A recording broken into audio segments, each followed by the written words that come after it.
Inilah bunyi firman Tuhan. Yehuda mendapat ancaman dari negara. Sungguh bodoh umatku itu, mereka tidak mengenal aku. Mereka adalah anak-anak tolong dan tidak mempunyai pengertian. Mereka pintar untuk berbuat jahat, tetapi untuk berbuat baik mereka tidak tahu. Aku melihat kepada bukit, ternyata campur laut dan kosong. Dan melihat kepada langit, tidak ada terangnya. Aku melihat kepada gunung-gunung, ternyata guncang, dan seluruh bukit pun goyah. Aku melihat, ternyata tidak ada manusia, dan semua burung di udara sudah lari terbang. Aku melihat, ternyata tanah subur sudah menjadi padang gurun, dan segala kotanya sudah runtuh di hadapan Tuhan. Di hadapan mukanya yang menyala-nyala, sebab beginilah firman Tuhan. Seluruh negeri ini akan menjadi sunyi senyap, tetapi aku tidak akan membuatnya hati senyap. Karena hal ini bumi akan berkabung dan langit di atas akan menjadi gelap. Sebab aku telah mengatakannya, aku telah merancangnya. Aku tidak akan menyesalinya dan tidak akan mundur daripada itu.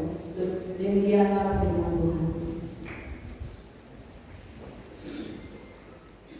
Tetapi hendaklah kamu menjadi pelaku firman dan bukan hanya mendengar saja, sebab jika tidak demikian kamu menipu diri sendiri. Haleluya, haleluya, haleluya.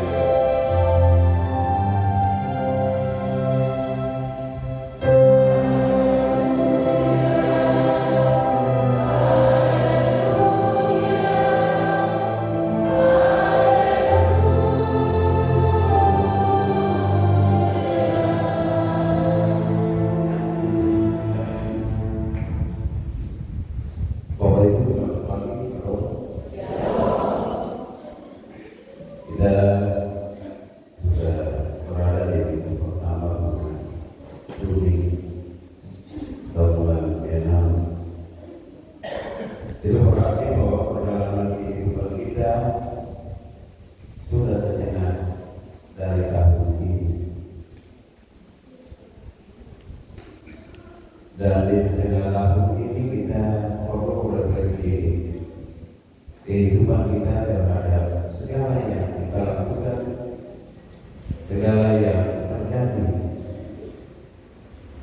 pada diri kita masing-masing, dan segala anugerah dan ketentuan yang kita terima. Dan karena itu kita harus bersyukur kepada Tuhan Sang Pemberi hidup. Bapak dan Ibu, saudara-saudara yang diberkati di dalam Tuhan Yesus Kristus, kalau kita baca Alkitab ini memang agak kasar ya. Agak kasar karena di dalam ayat pertama 22 dari perikop kita, kata yang memang tidak pantas didengar, diucapkan, yakni kata bodoh dan tolol. Tolol ini sendiri dengan logat orang Maluku atau Ambon. Dan bila ketika membaca firman ini, saya akan mempersalahkan penulis. Tetapi mau dikatakan bahwa bukan tujuan daripada kata ini disampaikan di dalam kesaksian firman Tuhan. Tetapi justru karena perbuatan atau ulah daripada manusia itu sendiri, maka kalimat ini tidak muncul. Dan karena itu Tuhan menyebut umatnya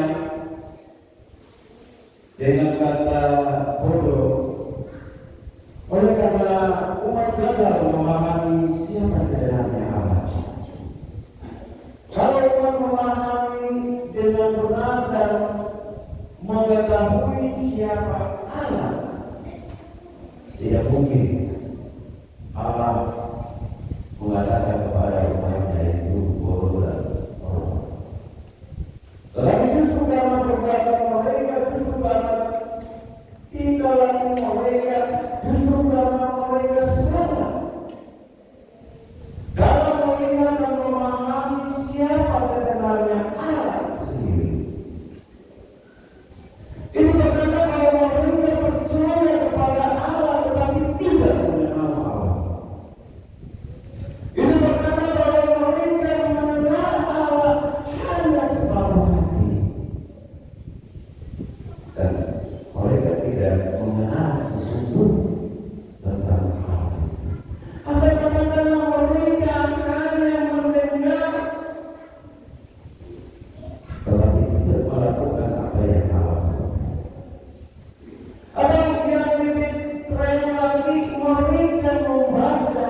mendengarkan firman Tuhan, tetapi tidak melakukan firman Tuhan itu dengan baik.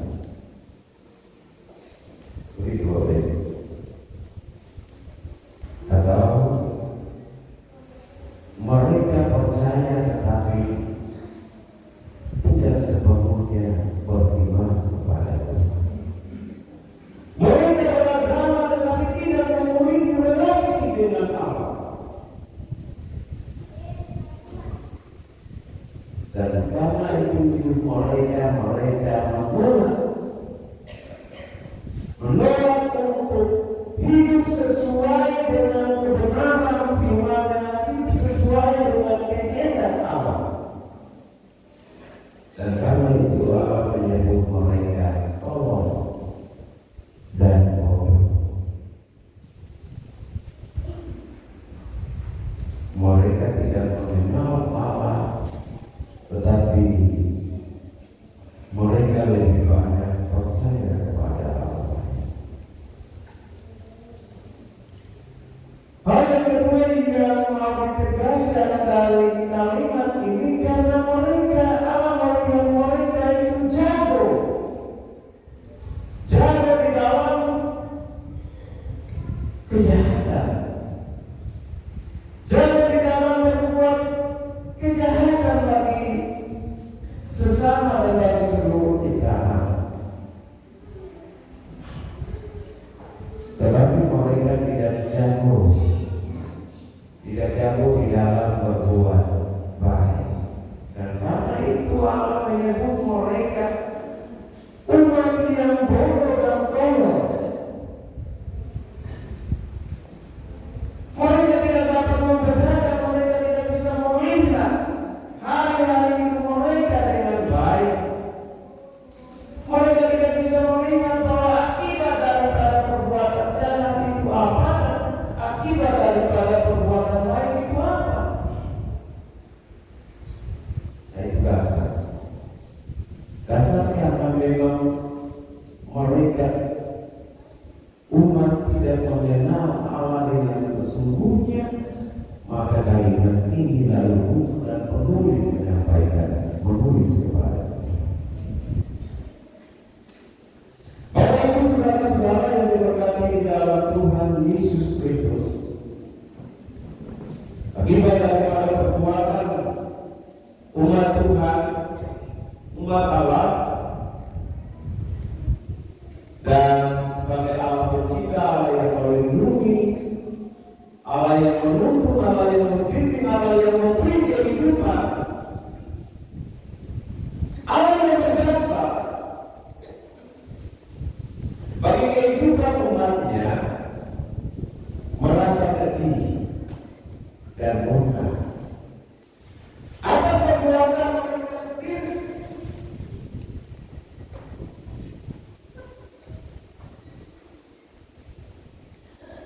Dan oleh sebab itu Yeremia lalu mengatakan, menulis bahwa akan ada jalan curang yang melihat bahwa ada jalan curang berlalu,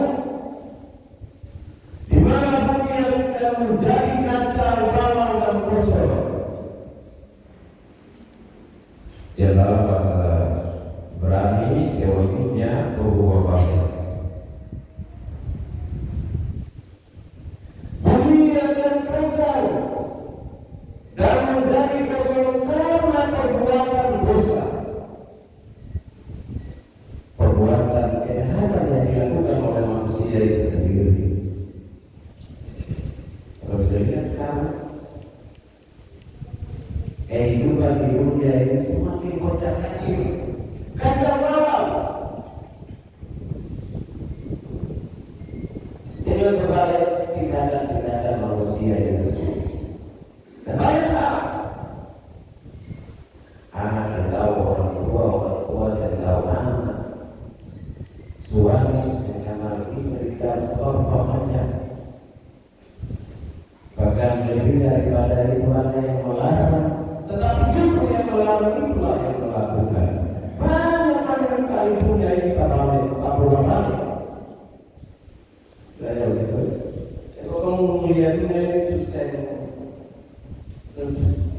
tertimpa dengan berbagai kejadian yang aneh-aneh, dengan berbagai perbuatan yang dilakukan oleh manusia.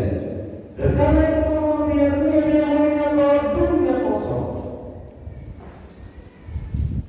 dunia kaca, bumi ini kaca warna. Dan itu semua karena kejahatan manusia. Dosa bukan sekedar aturan moral, tetapi tindakan yang merusak tatanan hidup dan juga tindakan hati Allah secara mendalam. Jadi bukan karena kita melakukan aturan saja kita berusaha, tetapi tindakan-tindakan yang menduga tindakan hati Allah itu juga dosa. Dan sebagainya. Dan tentunya setiap perbuatan pasti ada akibat. Setiap pelanggaran pasti ada hukumnya.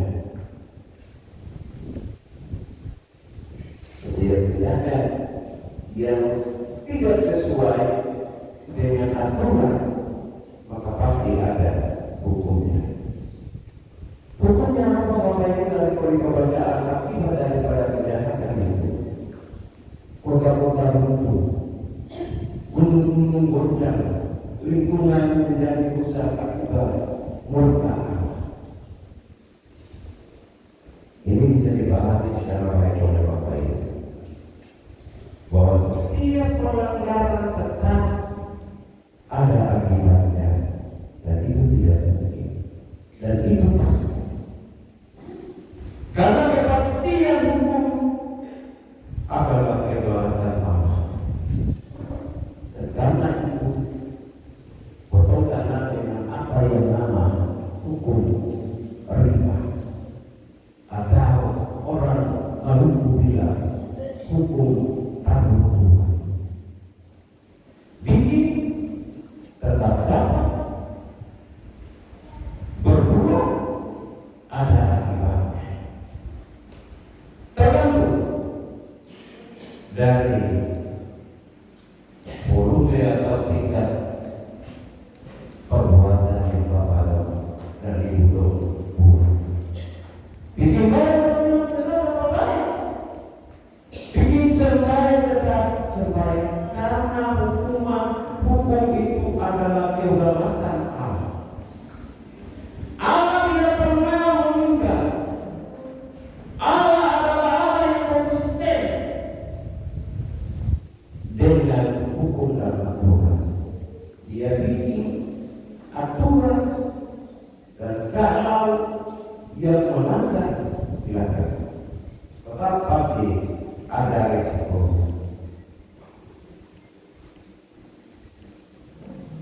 Karena upah dosa itu adalah maut, maka perbuatan yang dilakukan ada akibatnya. Semungkin ada sebab lalu tidak ada akibat. Ada terang, maka pasti ada hasil. Itu pasti. Dan setiap perbuatan manusia juga pasti ada akibatnya. Akibatnya cuma dua, baik atau buruk. Berbuat jahat atau berbuat baik, konsekuensinya itu cuma dua, baik kita dapat dan buruk kita dapati. Seperti tadi kita bilang, kalau tidak pernah kompromi dengan yang namanya kejahatan. Kejahatan tetap dibenci dan tidak disukai oleh Allah. Dan karena itu Allah tidak pernah berkompromi. Allah berkompromi dengan kita, atau Allah berkompromi dengan kebaikan, itu bisa terjadi. Dan Allah pasti akan kompromi dengan kebaikan ketimbang kompromi dengan jahat. dia berkompromi dengan hal yang jahat, maka tentu orang tidak memuliakan dia. Bapak dan Ibu saudara-saudara yang berkati dalam Tuhan Yesus Kristus, dalam kaitan dengan tema bulan kita, gereja rumah tangga dan pemberdayaan yang positif, dan tema minggu kita di minggu ini gereja rumah tangga yang ramah lingkungan.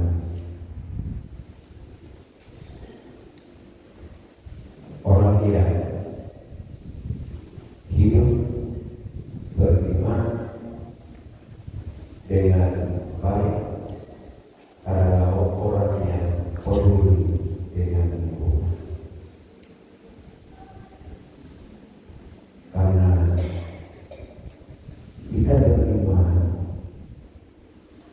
kita mengharapkan kedamaian, ketentraman, kenyamanan di dalam kehidupan kita. Maka ketika kita peduli terhadap lingkungan, itu juga kita beriman. Lingkungan yang baik, lingkungan yang sehat, tentu pasti akan membuat kehidupan kita menjadi tenang. Ambil contoh misalnya, kalau kita tidak merawat tanah kita dengan baik, maka tanah itu pasti akan memberi dampak yang tidak baik juga kepada kita. Jika kita merawat dan melestarikan tanah dengan baik, maka tanah pasti akan memberi ketidaksuburan juga bagi bukan saja tanaman, tetapi juga bagi kehidupan manusia. Misalnya, kalau tanah itu sudah tidak subur, maka tentu pasti kita akan memberi pupuk organik untuk menyuburkan tanaman itu.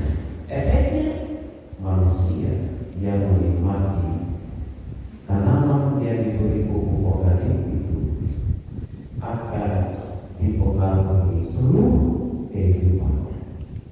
Nah, bagaimana merawat, bagaimana kita hidup, bagaimana kita melestarikan itu. Contoh yang lain juga banyak Bapak dan Ibu. Kalau kita hidup ramah lingkungan, sekarang ini di Kota Barat, sampah-sampah plastik berkeliaran sana sini. Bisakah Bapak Ibu dong mencari sampah seperti Bapak Bagus itu? Saya bisa.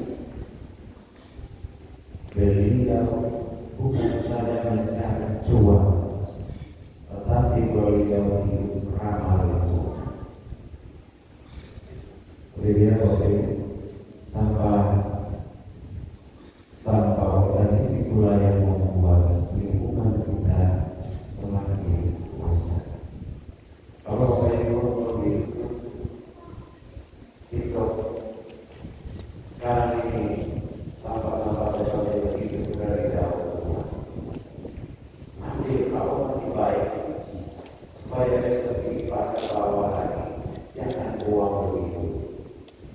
Harga plastik tas resep sekarang di toko Senai 5.000 yang tak kecil.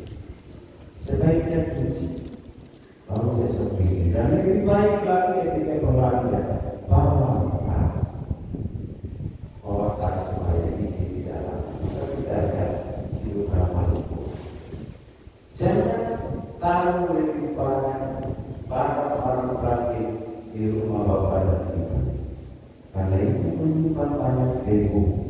Dan ketika dihirup oleh manusia itu berdampak negatif terhadap kehidupan manusia. Pertanyakan semua barang rosokan, barang bekas untuk kepentingan kita ke depan. Balik pot mahal-mahal bayar mereka supaya melihara rumah. Kita beli pot, embernya dibuang. Lingkungan kotor, rupa-rupa macam. Ya, rupa. Jadi kalau Bapak Ibu ramah lingkungan, saya mau bilang Bapak Ibu harus bisa lihat. Soalnya adalah di mana